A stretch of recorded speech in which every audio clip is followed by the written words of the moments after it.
గారిని అడగండి, ఇందాక ఆయన ఉన్నాడు కదా. ఆయన మిస్ అయ్యారు. ఆయన చాలా క్లారిటీగా చెప్పాడు.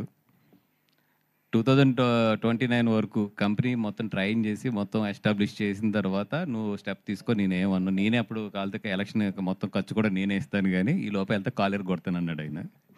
సో అది అలా అని కూడా కాదు, కానీ అది నాకు కూడా న్యాయం అనిపించలేదు. ఎందుకంటే ఇప్పుడు విద్యాక కానీ వీళ్ళందరూ వచ్చారు, దే నీడ్ 1-2 ఇయర్స్ టైం ఉంటుంది వాళ్ళకి ఇంకా ట్రైన్ అంటే ఐ మీన్ ఎస్టాబ్లిష్ అవ్వాలి. అవన్నీ అయ్యి కంపెనీ కరెక్ట్గా ఒక గాడిలో పడిపోయింది అన్న తర్వాత డెఫినెట్గా నేను మాత్రం అటు సైడ్ కాల్ తీసుకుంటాను. పవన్ కళ్యాణ్ గారిని అడిగారండి టికెట్ ఇవ్వమని, లేకపోతే ఆయన ఏమన్నా ఆఫర్ చేశారా? అంటే 2019లోనే ఆయన ఒకటే చెప్పారు నాకు, పాలకొల నుంచి నువ్వు వెయ్యి అన్నారు ఆయన 2019లోనే. అంటే సార్ నేను ఇంకా చిన్నపిల్లని కదా ఏదంటే, నువ్వు అలా ఆలోచించుకు ఓడిపోయినా పర్వాలేదు, బట్ నువ్వు ఒక క్యాండిడేట్ అవుతావు, భయపడకు, ఫస్ట్ స్టెప్ అయ్యి ఏదైతే అవుతుంది ముందు ధైర్యంగా అవుతే ఎదరికెళ్ళు అన్నారు.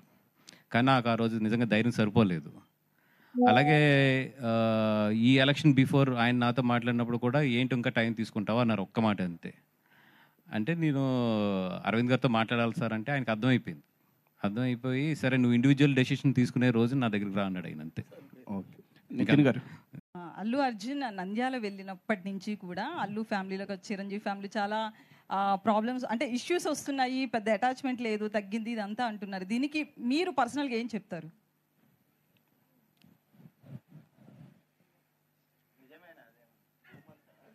అంటే ఇందాక ఒక దానికి మీరు క్లారిటీ ఇచ్చారు కదా, అదంతా రూమర్ అని చెప్పి గడ్డం గురించి. సో ఇది కూడా అట్లేదనా, రూమరా లేకపోతే నిజంగా ఉందా? ఇప్పుడు కొన్ని సందర్భాల్లో ఒక ఫ్యామిలీలో కొన్ని సిచ్యువేషన్స్ వస్తాయి, బట్ మోర్ దాన్ ఎనీథింగ్ వాళ్ళ మధ్యలో ఉన్న రిలేషన్స్ కానీ వాళ్ళ ఫ్యామిలీలో జరిగిన సిచ్యువేషన్స్ కానీ ఇవన్నీ 20 ఇయర్స్ నుంచి చూస్తూనే ఉన్నాను నేను. చిరంజీవి గారు ఎప్పుడు కూడా ఒక ఫ్యామిలీ కలిసి ఉండాలి. ఎందుకంటే ఇప్పుడు ఆయన బెంగళూరుకి ఆయన సంక్రాంతికి మొత్తం ఫ్యామిలీని అంతా కూడా పట్టుకెళ్తారు. ఆయన నిజంగా పట్టుకెళ్ళినప్పుడు చాలా ఖర్చు అవుతుంది, ఎందుకంటే వీళ్ళందరూ స్టార్స్ వెళ్ళి అక్కడ ఉండటం కానీ ఇవన్నీ కూడా. బట్ అందరికీ కుదిరిన ప్రతి సంవత్సరం కూడా ఆయన తీసుకెళ్ళి దాన్ని ఒక సెలబ్రేషన్ కింద చేస్తాడు ఆయన. దానికి మెయిన్ కారణం ఏంటంటే ఫ్యామిలీ అంతా కూడా కలిసి ఉండాలి. ఓకే, పిల్లలందరూ ఎదిగారు, వాళ్ళకి ఇండివిజువల్ ట్రాక్స్ ఉన్నాయి, ఎవరు ఎలా జరుగుతున్నా కూడా ఫ్యామిలీ అంతా కూడా కలిసి ఉండి వీఆర్ వన్ అనే ఒక మెసేజ్ బయట పంపించడానికి ఆయన. కొన్ని సిచ్యువేషన్స్ వస్తాయి, అది వాళ్ళు ఇండివిజువల్ డెసిషన్స్ తీసుకున్నప్పుడు కొన్ని సిచ్యువేషన్స్ ఫేస్ చేయవలసి వస్తాయి ఫ్యామిలీలో. అంత మాత్రాన ఇప్పుడున్న ఏదో తాత్కాలిక ఎమోషన్స్ వీటిని తీసుకుని ఈ మెగా ఫ్యామిలీ అనే దాన్ని ఇక్కడ ఈ present situation point of view చూడటం అనేది నాకు ఎందుకో పెద్ద తెలివైన డెసిషన్ అనుకోను.